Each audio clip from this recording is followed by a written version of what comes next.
This channel is supported by Truefire. Truefire is an online library of enough. You can get the Truefire All Access Pass for as cheap as they ever do it, the $99 thing. So just jump and do that if you're looking for the best price that you can get Truefire All Access for.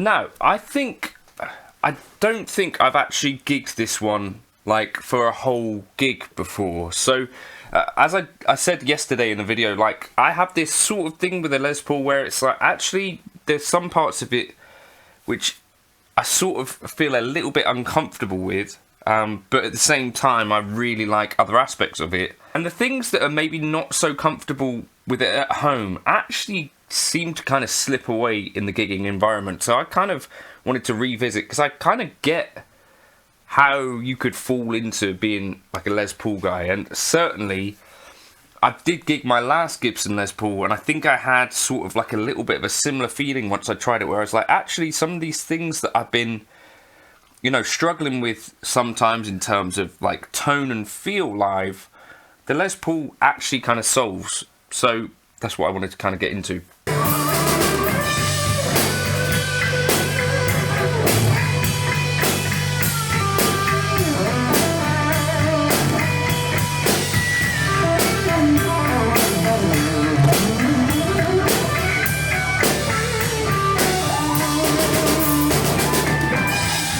Of course, the main kind of thing that we're going to assume and really know the Les Paul as is like a rock machine. So the second half of our set, when we do function gigs in the band that I play in, is definitely geared a little bit more rocky, and the first set is a little bit more funky. So I know that a Les Paul is going to work well for the second half of the set. You've got things like Teenage Dirtbag in there, you've got things like Simply the Best, you've got things like, you know, you name it. These kind of tunes, maybe, I think I did Dancing on the Ceiling in the second set on the Friday night.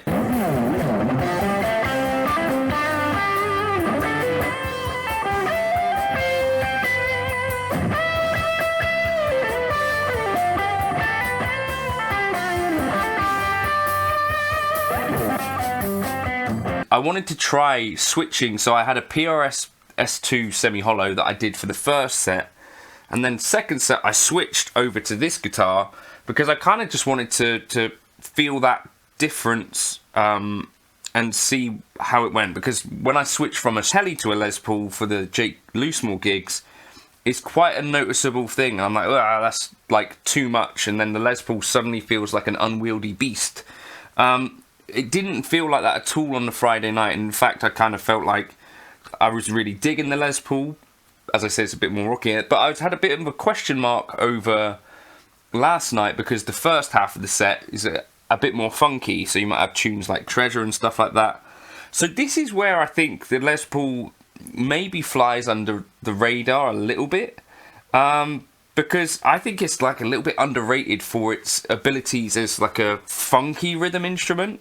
Now, leave in the comments if you've got kind of examples of kind of more clean players that play a Les Paul. I think of my Charlie Allen plays some really incredible funky stuff on an ES335, but I can't think of too many players that actually play the more funky stuff on a Les Paul. Now, let me know in the comments again if you're like gigging a Les Paul.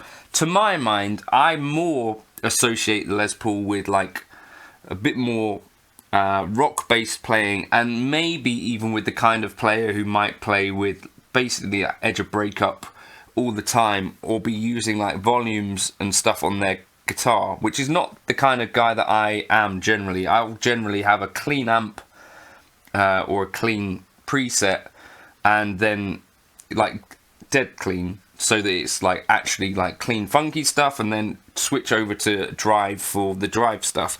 because you've got like the thicker tone of the humbuckers, I think it really does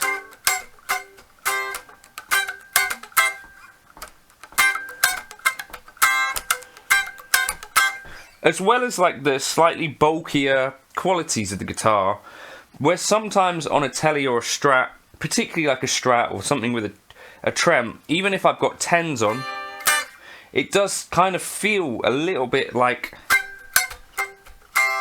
a little bit of weediness to this kind of part, which the Les Paul doesn't have. And this is kind of one of those things that I've not really expected or seen too many people talking about, using the Les Paul in this context as like a kind of clean thing. I think of something like Sissy Strut by the Meters. To me, it sounds like that kind of thing could have been played on a Les Paul. Do you know what I mean? Where some of that Motowny stuff. But I'm just not that aware of like many like really sort of clean players with a Les Paul, and I think that is maybe why I've not really tried it so much live, because I've just not been sure how it might work. But it works really, really well for me. The thing that I have to bear in mind is that because these are so much higher output than my Strats or Teles, that I need to actually adjust my presets generally so that the clean tone is going to be a little bit less prominent, because it can be a bit overwhelming, and that's kind of the trick with modelers anyways, and like balancing the clean and rhythm tone so that when you switch to your rhythm tone, you're not kind of dropping in volume or dynamics essentially. So that's something that I need to work on a bit. Other things though that I really like about the way a Les Paul feels, so with the PRS S2 and sometimes with a Strat or a Tele, I kind of feel like sometimes like a note might kind of not come out right. It might not have the strength that I intended sometimes, whereas the Les Paul, for some reason, I don't know what it is about it that this is happening in, but it just feels like, especially live, not so much at home. At home I might find it a little bit kind of throaty and a little bit honky, but live it's just like it's got that boldness to kind of like every note when you're playing a solo, and it's just like, it's hard to explain, but it's like it gives like each note the weight that it needs, and you don't get, for me, kind of this thing where sometimes like you'll play a note and it's not got quite as much attack as you intended, and it maybe you'll just die out or whatever. That seems to me to happen a little bit less with the Les Paul, and maybe that's to do with the higher output of the pickups. Maybe it's just to do with having more weight on the guitar altogether. Maybe it's to do with having a mahogany body. Maybe it's to do with having a really thick neck. Relatively, this is a 50 style neck, but something about it really does seem to suit me quite well live, and it's something I need to remind myself of. Like, if it is a gig where, even if there's quite a lot of clean parts, I think the Les Paul can still totally hold up in that environment.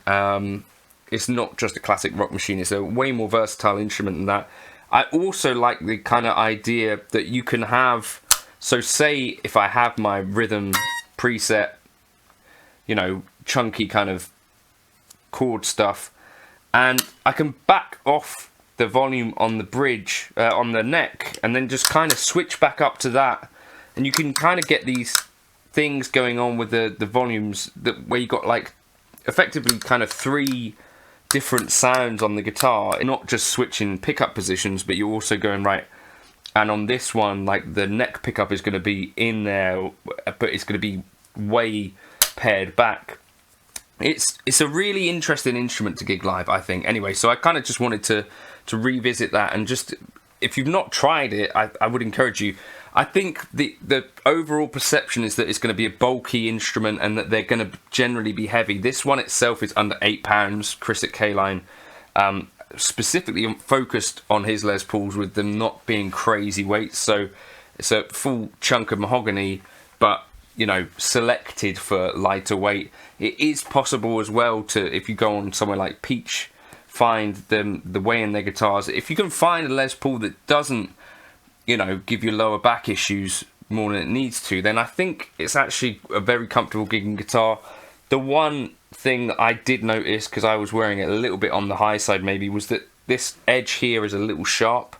So that is still one area which I think is like a little bit uncomfortable about the Les Paul, but in general, it's just I think, a fantastic gigging guitar, and more versatile than potentially I expected.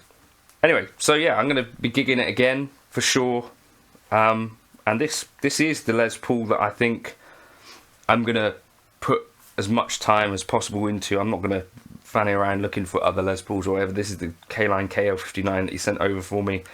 I think it's a beautiful instrument, and sounds good, is lighter weight, which is absolutely what I'm looking for in a Les Paul. Don't want a boat anchor, and does the thing, and is super comfortable to play both rhythm and lead on. So yeah, great stuff.